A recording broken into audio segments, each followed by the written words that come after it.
Hi, everybody. Welcome to our March Let's Talk Extra Care. So, as we approach the spring months, it's getting slightly warmer. We've got lots of exciting updates for you, which we're looking forward to sharing.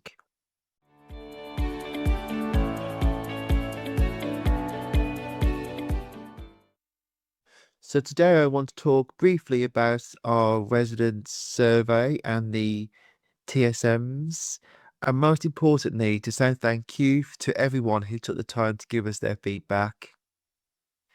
The survey is really important to us. Whilst the TSMs are required by the regulator, for us it's much more about understanding what it's actually like to live in extra care, what's working well, and also where we need to improve. And I'm pleased to share some positive news. Overall, extra care has increased satisfaction to 92% from last year, and satisfaction has improved across every single measure. So that tells us residents are seeing progress and positive change. Residents told us they are particularly happy with clean and well-maintained communal areas, the positive contribution that your schemes make to the neighbourhoods, improvements in how we listen to residents and act on feedback, and better experiences when raising concerns or complaints. These are encouraging results and reflect the commitment of teams across our schemes. But at the same time, the survey helps us to be honest about where we need to be much better. Residents have been very clear with us that we must improve our communication. We really need to make sure that your feedback leads to visible action, but also continue to strengthen how issues are handled when things don't go as planned. So, in the coming months, every extra care scheme will develop a local action plan with residents, and we will use that to generate improvement actions across all of our schemes, which we will track and report to our committees and our board. But I want to finish by saying this really clearly. Your feedback does matter. We are listening and we are acting. But thank you again for sharing your views and helping us shape extra care together.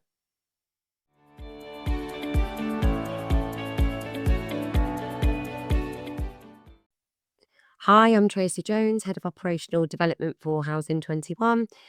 So firstly, I'd like to start to talk to you about our communal energy and how we're communicating our Section 20 and dispensation process that we're looking or proposing to do this year to achieve value for money on energy contracts. So Housing 21 buys energy for communal areas in all schemes, and in some schemes we also supply gas and or electricity directly to individual homes as well.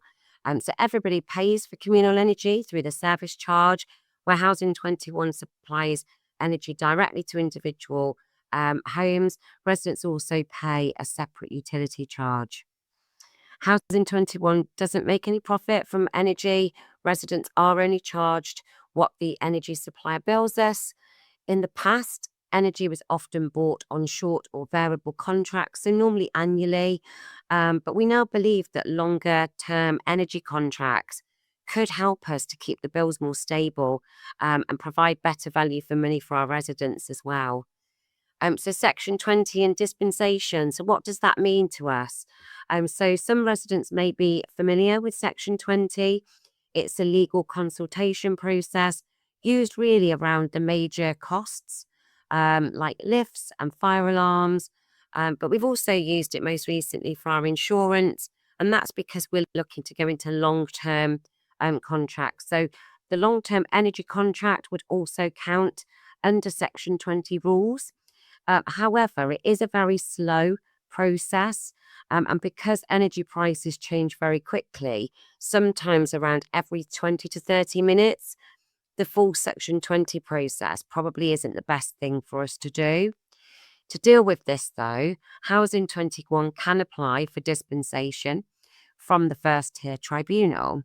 And what that allows us to do is move ahead more quickly while still acting in the best interest for our residents. So how are we communicating that with you? So before applying to the tribunal, we want to consult residents about the proposed approach. You should have now received a letter explaining why longer contracts may be beneficial to you as residents, and also asking you if you'd like to give any feedback or raise any concerns.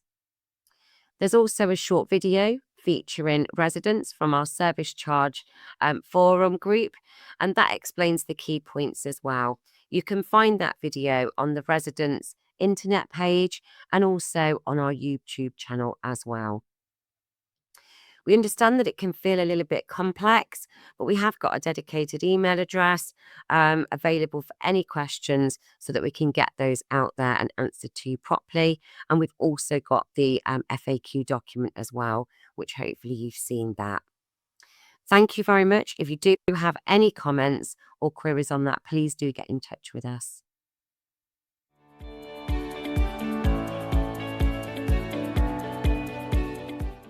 Now I'm going to speak to you about the service charge and resident group and what our involvement has done and what the achievements have been this year and what's next. So we've been running the service charge forum for around about 18 months, nearly coming on to 2 years now. And we can really see how the resident service charge forum has really helped to shape improvements. So some of those have included clearer and better communication about service charges, a new service charge toolkit for managers, training for managers and upskilling our workforce, a new service charge information pack, which is written in resident-friendly languages, short videos, so we've been calling those vlogs, and that's been answering some of the common questions around service charges. And again, they can be found on the resident internet page, and they also can be found on our YouTube channel as well. We are planning some more vlogs this year, so please watch this space. New rent and service charge letters have been designed as well, so you'll see a screen of those shortly. We did a survey on the residents' service charge meetings this year. So just going through a couple of the results on that for you. We thought it was really important to share some of these results with you. So 93% overall satisfaction with the service charge process. 96% of our residents felt that their voice was heard and listened to. 98% found the information accessible. 95% received required notice before the meeting. 94% of residents involved in local decision making, and 91% of residents felt satisfied with the value for money. Now, we only had just under 300 residents respond across our extra care and retirement living portfolio this year, but much more than last year, which was just in the hundreds. So we're hoping this year we can get even more later on this year. We did do a QR code and we did offer paper copies this year, and we're hoping to do the same again as we come into the service charge season later in the autumn. The feedback really does help to shape how information is shared and how residents are involved as well going forwards. So please do fill in our surveys. They're really important to us and they do help. And finally, the service charge and rent letters. So we reviewed these and we refreshed them following some feedback. The aim was to make them clearer, easy to understand, and much more transparent to the residents. And it kind of links directly to the feedback from residents and the service charge forum group as well. You should be receiving these or have received them in the last week or so. If you are interested in joining our resident service charge forum, please do get in touch with us. We are looking for new members. It's great to have a variety of voices on those forums. And we will be talking to you about what's coming next as well on there. Thank you very much.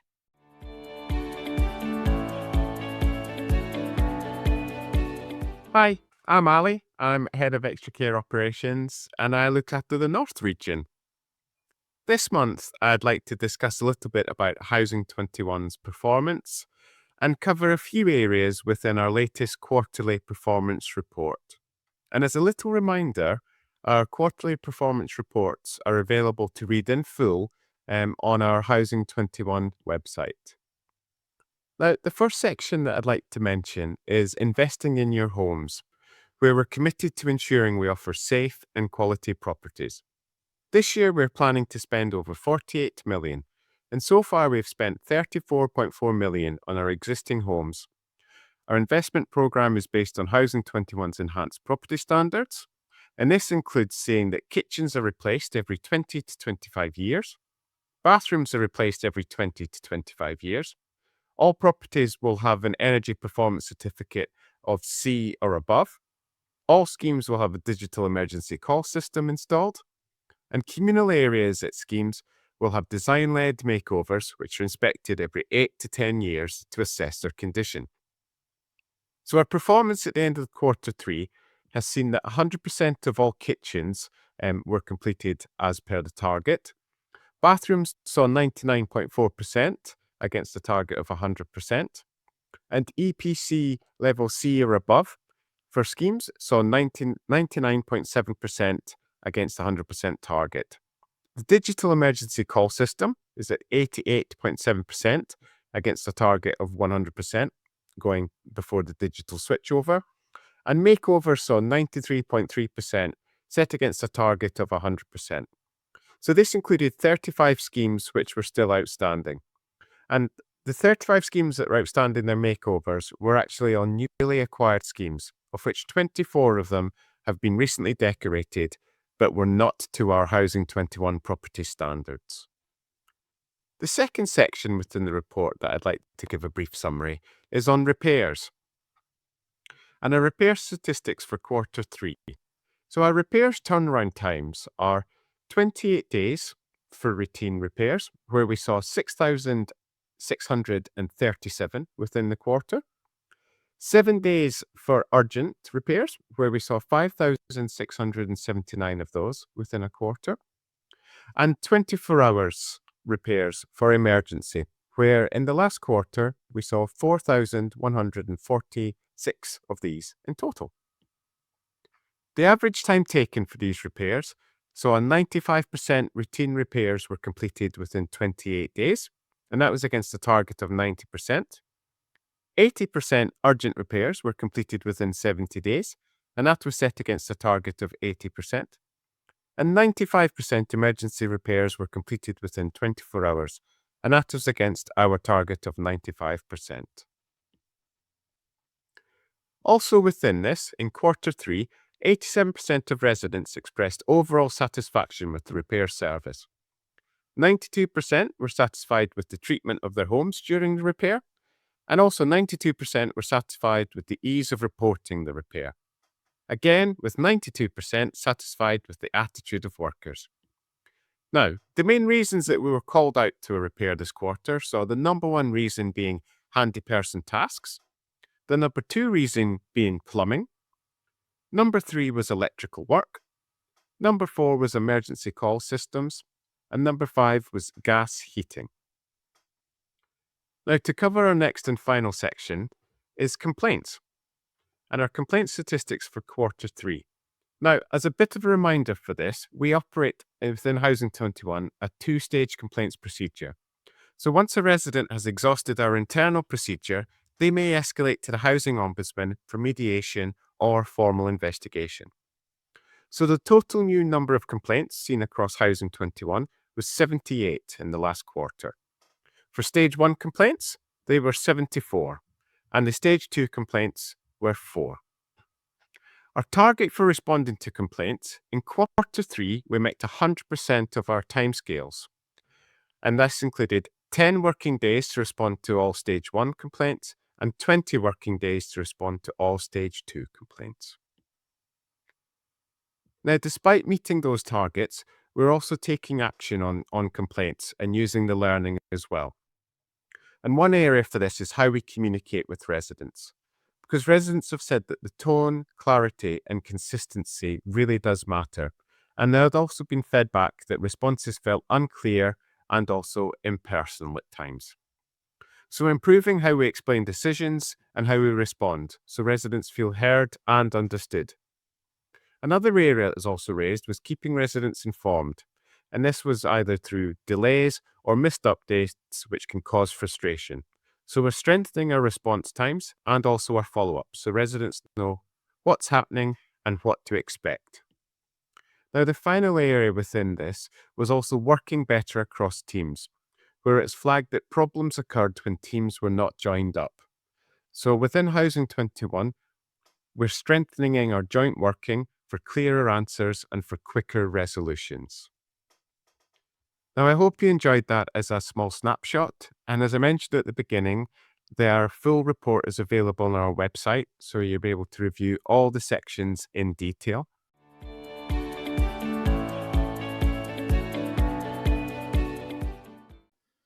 Hi everyone. So I wanted to share some important news about the Extra Care Service Review, Phase 1 and also Phase 2. So this review is all about making sure that our services continue to run smoothly, remain financially sustainable and keep up with the needs of our residents across all of our schemes. So Phase 1, over the past year, we've carried out Phase 1 of our Extra Care Service Review. This first stage focused on our non-integrated schemes. That means schemes where Housing 21 provides housing management services, but care is delivered by a third-party care provider. A consultation took place in October 25, where colleagues were able to share feedback on the proposed changes.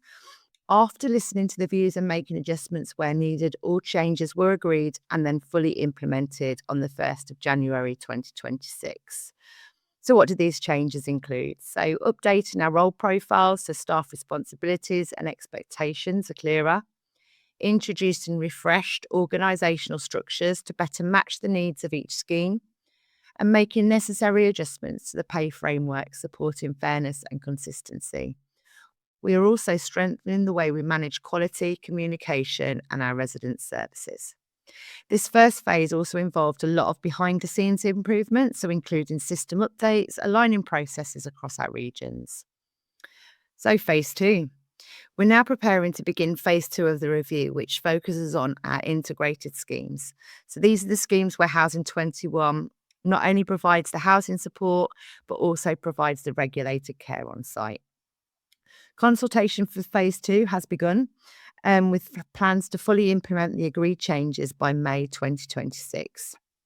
This phase is especially important because it will help us finalise a new resource model, so meaning the right staff in the right roles at the right times, our updated structures to support good leadership and consistent service delivery, ensure our pay and progression framework reflects the skills and responsibilities of the care and support workforce, and strengthen our ability to respond to changing levels of resident needs, including supporting residents with increasing care and support needs if needed. So this next stage builds directly on everything we learned from Phase 1, including feedback from employees, operational insights, financial analysis, and comparisons with other organisations. But what does this mean to you? So most importantly, we want the residents to know your day-to-day service will continue as normal. These changes are about ensuring our services remain reliable, high quality and sustainable for the future. There'll be no change to your support you receive and there is no action needed from you. As always, the review progress will be provided ongoing updates, so we'll keep you fully informed. So why does this matter? As care grows and regulation changes, we need to make sure that extra care services across the organisation are well staffed, financially secure, flexible enough to meet different and evolving needs, consistent in how they support the residents, and align with national expectations around quality and oversight. So the review is designed to strengthen services for the long term, ensuring extra care continues to offer a supportive and vibrant place to live. So thank you as always for being part of our communities. We are committed to keeping you informed and involved as we continue. If you do have any questions, you are always welcome to speak with your scheme manager or the local team. And we'll share more updates on Phase 2 as we progress. Thank you.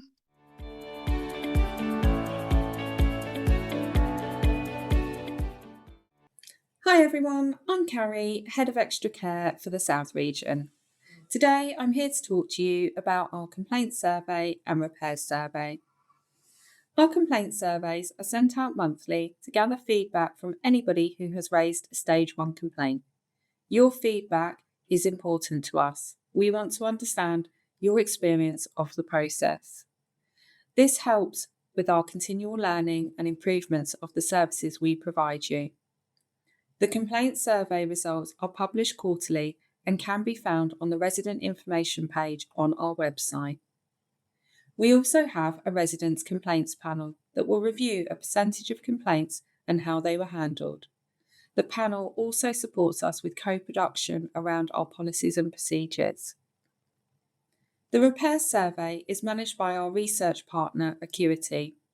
Each month, a percentage of residents who have had a repair raised will be contacted to gain their feedback on their experience. The results of these surveys are published as part of our quarterly monitoring and can be accessed on the resident information page on our website. Understanding your experience of the service we provide, whether positive or not so positive, is extremely important to us. If you would like to be part of the Residents' Complaints Panel or need support in accessing any of the survey results we've spoken about today, please do speak to your manager at your service who will provide you the support. Thank you for your time today. Well, I hope you found today's Let's Talk Extra Care helpful, and we are looking forward to seeing you next in the summer. So we wish you all the best. Thank you. Goodbye.